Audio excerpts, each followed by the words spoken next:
the most important elements of networking. I figured that was the most relevant thing to talk about here for the very first one of these. And as the months roll by here, we're going to talk about a lot of different aspects of networking, from face-to-face to face-to-screen to individual, one-on-one, to networking at events, all these different things. This is going to be the most important for all of them across the board. All right? So I'm going to lay it out for you right up at the beginning so you have it. If there was a drum roll anywhere, it would be going on right now. Follow-up. Follow-up. See, now when I say that, in my head, there's like music playing and bum, bum, bum, follow-up. And I'm getting a lot of looks like, really? Follow-up? That's, how long is this thing? Follow me here, all right? So if you focus all of your attention and all of your networking efforts to follow up, number one, your results are going to be exponentially increased, because you figure in an event like this, you're going to walk out of here with just a pocket full of business cards, right? And what do you do with those? A month later, you're thinking, who is this? And I don't know who this is. But if you're following up with them, you're building the relationships. And the best thing about follow-up is it takes all the pressure off. Right? If you're going to go to a networking event and you know that your number one priority is going to be to find ways to follow up with people, it doesn't matter what you say to start the conversation. It doesn't matter those group of people who were in a circle and you just kind of barged right in and interrupted them. That doesn't matter. It doesn't mean you forgot you wore jeans to, I forgot I wore jeans to that event. I shouldn't. 3 months from now, nobody's going to remember that. But if you keep following up with them, that's what's going to make the humongous difference for you. So what I'm going to focus on here is going to a networking event with the aspect of follow-up in your mind, but you can apply this to every single aspect of every single type of networking that there is that's out there. So when you go to the event, go with a goal of following up with people. You're looking for as many ways as possible to follow up with as many people as you possibly can. I very recently watched, I'm a big fan of watching webinars and listening to audiobooks and things, and there was this webinar that this woman put on of how to become a master networker, and this was for recruiters. Now, recruiters are pretty good networkers as it is, and so she was going to teach a whole group of really good networkers how to be a master networker. Her number one point was to make sure you go to every event and don't leave without 5 quality leads. Make sure you don't walk and make it a game with yourself. You've got to just get those leads and then you can leave, but don't leave until you've got your leads. I'm thinking, no, don't do that. That's the worst thing you can do. I mean, this is great that she's telling my competition to do this, because that's what they're going to do. They're going to walk in and they're going to be that person who's trying to get information from everybody in the room. But if you think about it, everybody who goes to that networking event is going because they need something, right? Otherwise they wouldn't go. They have a need to be there. There's some reason that they're there. Who do they connect with the best? The people who give them that thing, right? So if you go to the event with the purpose of following up, your goal is just to find out who they are, what they do, and have a way and a reason to follow up with them, and then try to help them as much as you can. Don't pitch them. Don't try to tell them all about you and what you need from them. You need to help them. And I'm telling you, this is going to work wonders for you. That you go to events, I love this analogy of the golden ticket. You go to an event and you kind of, maybe you go with the intent of, I want to talk to this person and this person and this person and that guy, and I need to talk to her, and you've got all these people you want to meet, and you look around the room and you're like, I don't want to meet with him, and that person's not going to help me, and you're trying to pick out who can help you and who can't. Here's the thing, I can guarantee, even if you came with somebody today, that every single person in this room right now, regardless of how well you know them, they know someone who is not in this room right now who you don't know. Would everybody agree with that? Right? You don't know who people know. You don't know where it is. To use the analogy, the golden ticket, if anybody's seen the Willy Wonka, I think everybody has. There's all those candy bars out there, and just a few of them have the golden tickets in them. There's no way you can know which one has the golden ticket unless you open them all. And the key word here is open them all. You don't walk up to the candy bar and say, listen, I've got a blood sugar problem. I am going to need a candy bar. I've got a sweet tooth. And you're telling them all the stuff that you need. That's not going to help you. You have to open the candy bar. And I know I'm taking that analogy way too far, but if you follow me here, that's what's going to make the difference. And you go in with the mindset of following up. All the stuff that you say doesn't matter. Even if you do something really stupid at the event, doesn't matter. And I will share with you just a very quick story of my own. I went to an owners meeting. It was an owners managers meeting of recruiting firms. All these top owners of all the top recruiting firms across the country got together in Denver, Colorado. Big thing, nice hotel. It was all the who's who of all these staffing firm owners. And the way it was, catered, and it's just super, super nice event. And they start out with a nice dinner, and then they have the events and the speeches and the seminars and the whole bit. So we get there, and you start with the dinner, and I had a nice lasagna, or what did I have? I had the chicken parmesan, which was really, really wonderful. And actually, I brought this table up here to kind of illustrate so you can picture how stupid this was.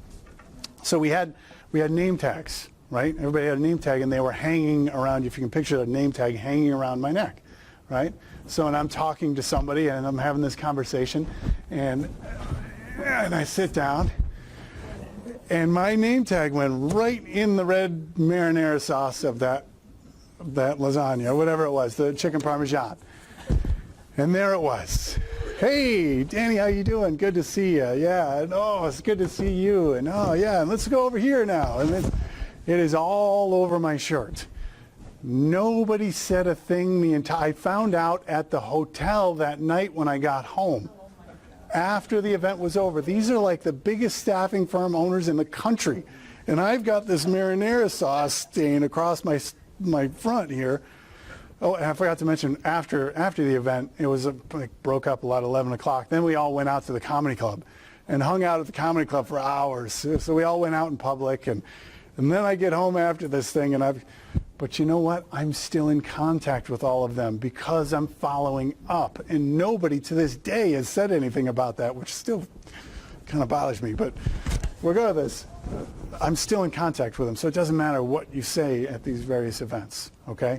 So let's talk about going to an event and all the things you can do to help you follow up, okay?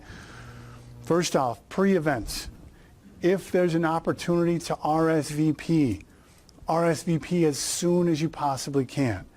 Especially if you're planning on coming back to the next one of these, RSVP as soon as you can so that the other people in this room are going to be able to see who's going to be there. Because what normally happens with that, they will then go to your LinkedIn profile and start looking you up and try to find things that they can talk to you about that interest you, right? They want to talk to you about you. And I'll tell you what, if you want to have a conversation with me about me, I know that subject really well. I can talk about me like all afternoon.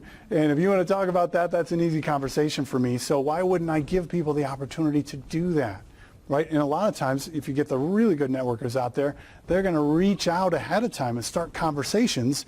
And now you're getting to know people before the event happens. And you're getting to know what they do and who they are, and you've got common ground before you're even there.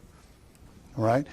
Do a quick Google search and set a Google alarm, a Google alert on your account there, so that anytime somebody's talking about the event, you can jump in on those conversations. And the reason you want to jump in on those conversations is so that you can get to know the people and who they are and what they do.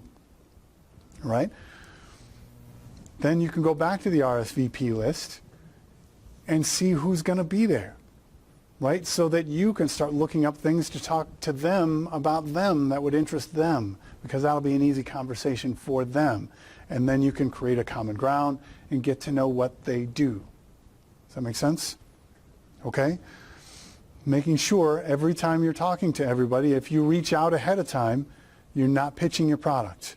You're not trying to sell them on who you are or tell them what you need. You're purely trying to help them in any way that you can. Because through the eventual follow-up, if you help me enough and enough and enough, eventually I'm going to get it. Oh, you know what? I never asked. Hey, so what do you do, by the way? If I didn't do it right away, which most people will do it right away, but if they don't, eventually the light bulb's going to go on and they're going to try to help you back. Does that make sense? So the idea and the purpose is to find out what these people do, get their name and what they do. So that's your pre-events. At the events, make sure you get there early. You know who shows up early to networking events? People who want to network. The people who are afraid to have conversations are not getting there early to feel uncomfortable, right? It's the people who want to have the conversations are going to get there early, and they're going to be ready to talk. Those are easy conversations. Those people who are there early, they're talkers, right? They want to talk. They're easy to talk to. So even if you're not a comfortable person who's just an outgoing, gregarious, want to talk to everybody in the room, everyone else that's there early is. So you can talk to them. It's going to be really easy for you, right? I believe you. No, I'm sorry. I'm not picking on you, Pragna. I promise. I totally believe you. That's hilarious. But I'm sorry, and I was looking that direction too. I'm so sorry, Pragna. That was totally unintentional. Too funny. So, but if you get there early, then the other thing about getting there early is when the event starts, you're going to know more people in the room. You're going to have a bigger base of people who you know necessarily because you were there longer and you had a chance to meet more people, right? So if you came with somebody, try to split from that person if you can.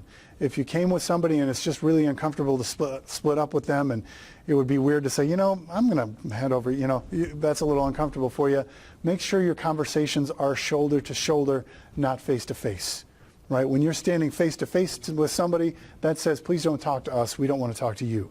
Whereas if you're talking shoulder to shoulder, both of you looking in the same direction, that says, please come talk to us. We're here to network. Right? So stand shoulder to shoulder if you come with somebody, if you don't want to part with them. You really need to work at remembering people's names. And I know the common theme is, I'm just not good with names. You know what? Nobody's good with names.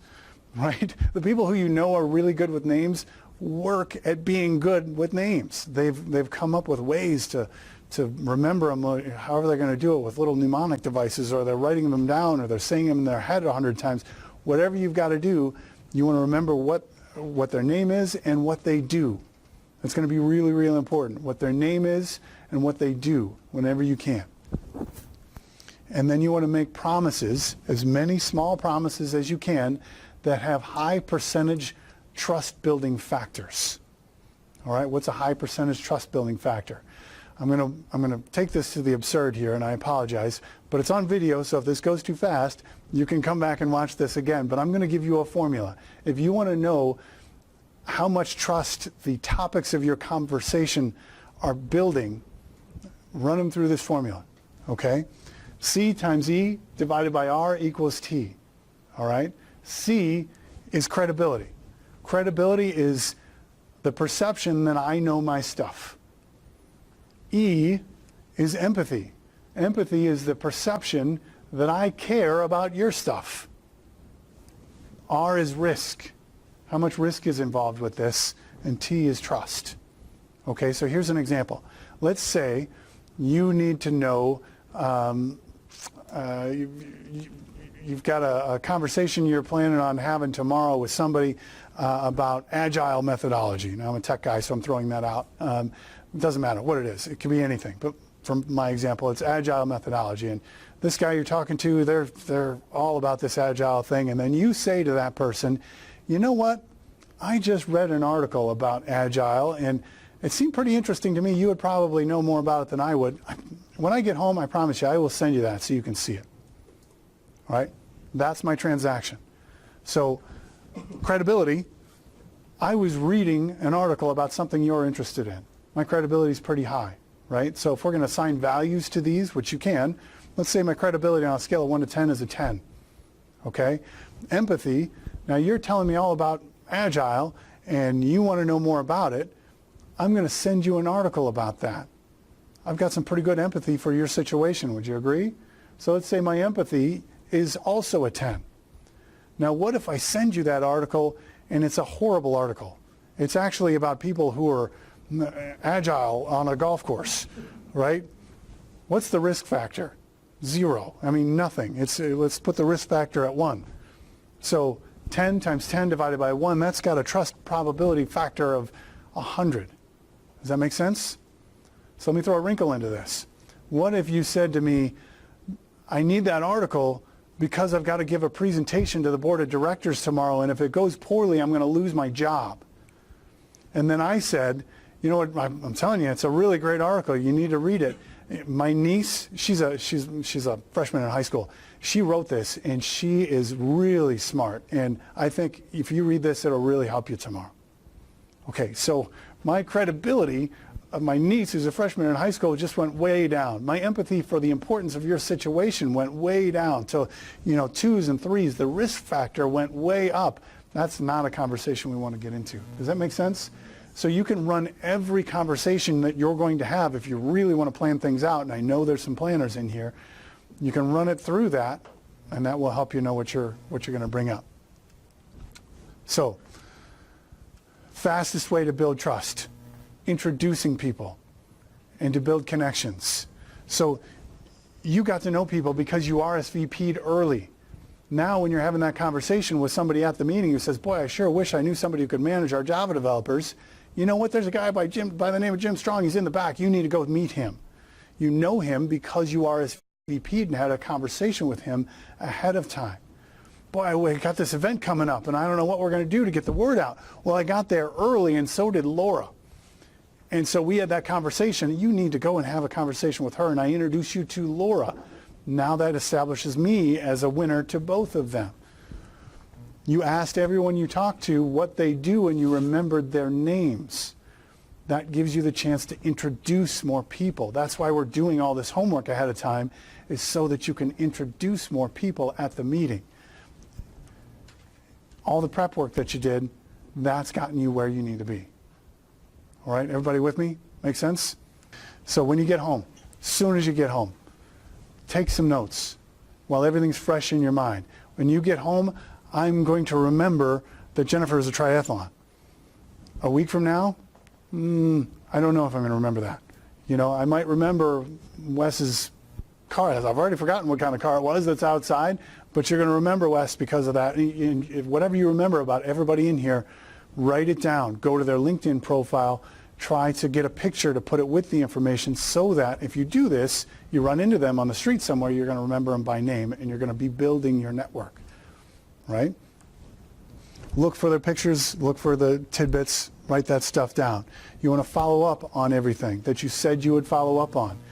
If you make a small promise and you follow up, that builds credibility, right? So as soon as you get home, write the email. Hey, wanted to follow up. I told you I'd send you that email. Here it is. Now the next step, write them another email from the context of 2 weeks later. Hey, I don't know if you remember me from 2 weeks later. We met at the such and such place. I'm the one who can build a brand for somebody outside of business. And I saw this one article. I wanted to get it to you. I remember you said blah, blah, blah. Write the email right now. Use delay delivery. Click send. It will deliver 2 weeks from now. And personally, I'm setting up emails for 2 weeks from now, from a month from now, from 2 months from now, from 3, so that we're constantly in touch and we're communicating via email. I copy myself so that I know that they're going out and I don't get an email back out of the blue. Oh, what's this about? But stay in touch that way. Anybody who gives you a business card, make sure they get a follow-up email. Okay? So in the last minutes, I want to give you an exercise. Contact everyone who's here. I have got a list. Sarah made copies of the sign-in sheet, so everybody's going to have a list of everybody in here.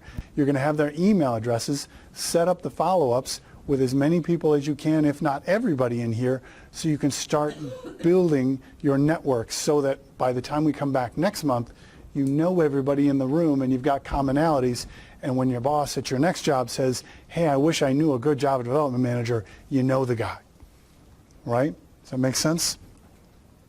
So set up the follow-up emails. Here's my contact information. We're right at 10 till. So I want to let everybody go. I cannot, again, tell you how thankful I am that so many people came out to this very first event. We're going to do this every third Thursday of every month.